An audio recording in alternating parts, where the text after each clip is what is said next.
नरेंद्र मोदी कहते हैं कि उनका हृदय पीड़ा से भरा हुआ है। नरेंद्र मोदी जी, देश आपकी पीड़ा का अचार नहीं डालेगा। आपको पीड़ा से भरने के लिए नहीं चुना गया है, आपको एक्शन के लिए देश का प्रधानमंत्री बनाया गया है। पीड़ा से भरने से कुछ नहीं होगा नरेंद्र मोदी जी। आपकी सरकार को शर्म से भरा होना चाहिए।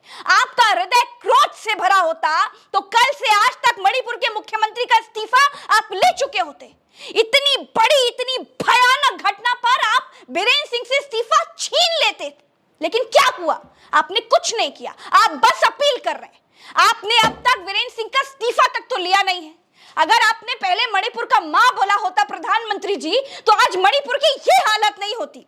अगर आपने पहले मणिपुर का मां बोला होता तो इतिहास की सबसे घृणित, घिनौनी, इतिहास की सबसे भयानक विभत्स घटना नहीं हुई होती।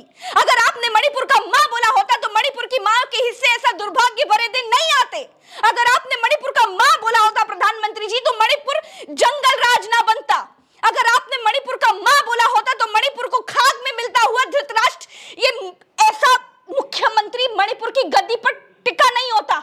अगर आपने मणिपुर का मां बोल दिया होता प्रधानमंत्री जी, इतना साहस दिखाया होता, तो बेटियों को अपनी योनि और स्तन बचाते हुए भागना नहीं पड़ता। लेकिन आपने अपने अहंकार में, घमंड में मणिपुर का मां तक नहीं बोला।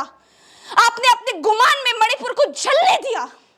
आप देश घूमते रहते हैं, कई देश घूमते रहते हैं, फ्रांस, अमेरिका, न जाने कहां कहां घुमाए, लेकिन अपने देश के मणिपुर का मां नहीं बोल पाए, अपने देश के मणिपुर जा नहीं पाए। क्यों नरेंद्र मोदी जी, क्यों? मैं आपसे पूछती हूं, आपकी नाकामी, आपके अहंकार, आपकी अनदेखी की वजह से मणिपुर और मणिपुर की बेटियों की यह हालत हुई है। प्रधानमंत्री जी, आप दुनिया में डंका बजाते हैं, बड़ा डंका बजता है, बड़ी तालियां बजती है, दुनिया आपके पैर छू लेती है, लेकिन मणिपुर का मुख्यमंत्री आपकी दुनिया से बाहर है।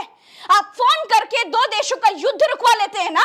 आप इतने बलशाली हैं, आप इतने शक्तिशाली हैं, लेकिन फिर भी अपने मुख्यमंत्री को फोन करके ना तो इस्तीफा ले पा